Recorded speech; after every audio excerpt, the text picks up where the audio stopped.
Saya lanjutkan untuk video yang ketiga ini, akibat perpindahan X1.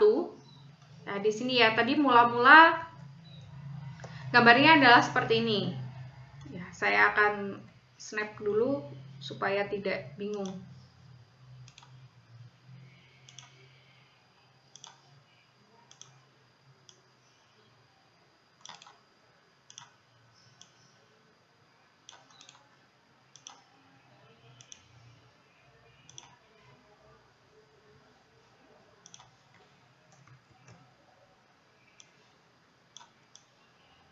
Kecil saja ya, karena ini hanya untuk mengingat.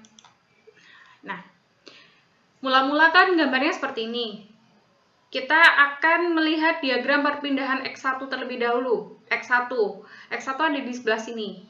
Maka X1 di sini kita akan buat sudut pembantu. Berarti di sini X1 dan B. Berarti ada perpanjangan B1 dan B2. Kemudian kita tarik ke arah horizontal menjadi B aksen, yang mula-mula di sini hanya ada titik B. Di sini ada B aksen, lalu di sini ada sudut alfa 1 dan alfa 3. Gitu, alfa 1 kan ada di sini, kemudian alfa 3 ada di sini. Ya karena kan yang bersinggungan di sini dia ada alfa 1 ya. Alfa 1 dan kemudian ada alfa 3 yang bersinggungan. Maka yang digunakan di sini adalah alfa 1 dan alfa 3. Nah, perpanjangan dari B ke B aksen berarti di sini kan ada nilai X1. Berarti di sini kita juga menyinggung di batang E5. Ya, batang E5 dan C.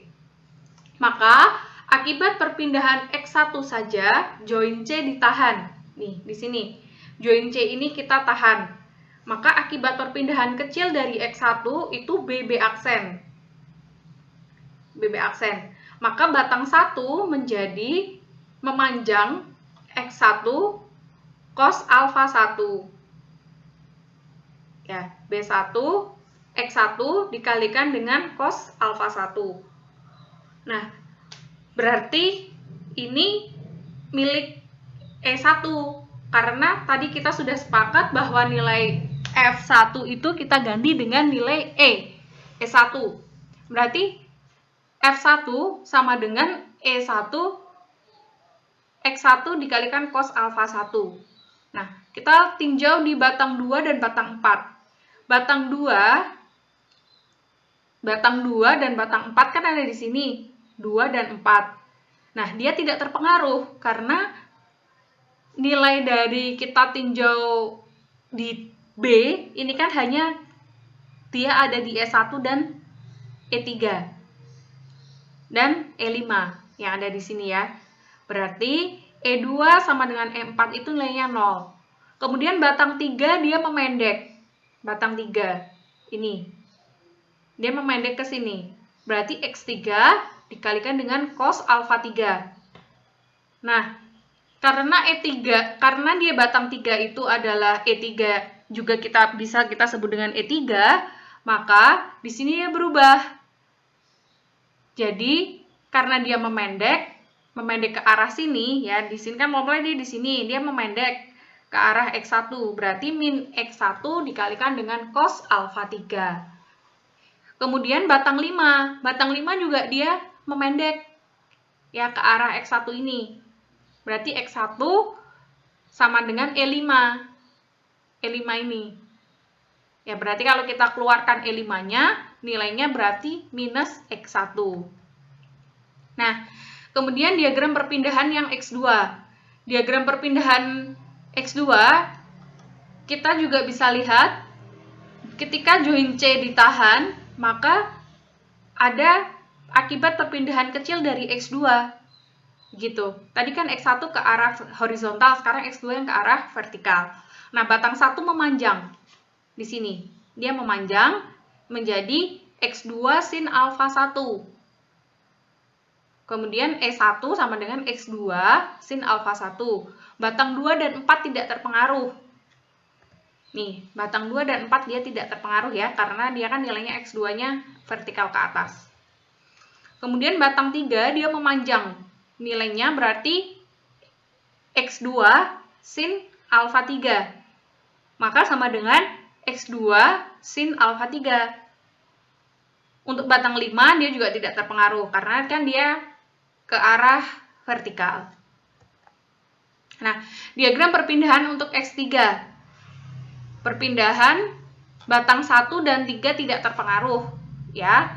Di sini hanya ada batang 2 dan 4 serta 5 karena dia ada extension ke arah batang 5. Batang 1 dan 3 dia tidak terpengaruh, maka nilainya 0. Batang 2 dia memanjang. X3 cos alfa 2. X3 cos alfa 2 berarti sama dengan E2 X3 cos alfa 2. Untuk batang 4 dia memendek. X3 cos alfa 4 sama dengan E4. Kita keluarkan min X3 cos alfa 4. Untuk batang 5 dia memanjang.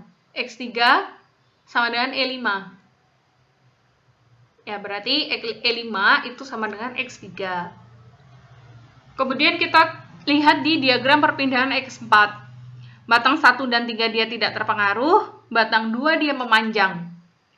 Ini masih sama ya konsepnya dengan yang kesetimbangan titik buhul. Apabila horizontal dia cos, apabila dia vertikal kan sin. Ya, jadi konsepnya seperti itu, sama. Untuk batang 2 memanjang. Di X4 di sini terhadap sin alfa 2. Berarti nilai E2 sama dengan X4 sin alfa 2. Untuk batang 4 dia memanjang juga X4 terhadap sin alfa 4. Bila kita keluarkan E4 sama dengan X4 sin alfa 4. Untuk batang 5 dia memanjang. Ya, memanjang X3 sama dengan E5 sama dengan 0. Meskipun sebenarnya dia terpengaruh, akan tetapi dia tidak memiliki nilai. Ya, karena C ke C aksennya sini, ya, dia ke arah vertikal, berarti nilainya 0. Nah, maka total perubahan panjang masing-masing batang, tadi kita jumlahkan semuanya. Dari ini, batang E1 kita punya ketika di X1 berarti X1 cos alfa 1, kemudian ditambah X2 sin alfa 1, ditambah 0, ditambah 0. Ya, kemudian semua E2 kita jumlahkan, semua E3 kita jumlahkan hingga E5. Kita kan tadi sudah memiliki komponen masing-masing per perubahan panjangnya. Nah, maka kita susun. Setelah itu, kita masuk ke persamaan umum dalam matriksnya. Matriks E itu penyusunnya adalah matriks B dikalikan dengan matriks X. Nah, kita susun di sini. Ketika dia pada E1, di X1 nilainya cos alfa 1. Ini ya. Ini loh. Kita akan rubah ke dalam bentuk matriks. Sama dengan yang kesetimbangan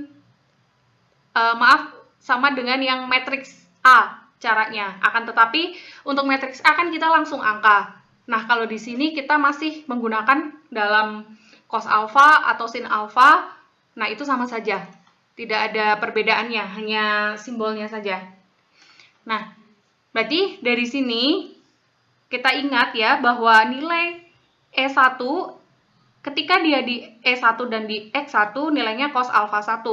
Nah, ketika dia di E1 dan di X2 nilainya sin alfa 2. Ini. Selanjutnya 340 karena tidak ada isinya. Setelah kita masukkan semuanya, nah, ini apabila LC-nya lebih dari 1, tadi kan dia lebih dari 1 ya.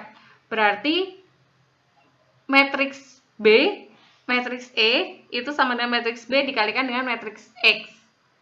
Nah, karena hubungan antara matriks A dan B itu sama, maka kita bisa lihat ini.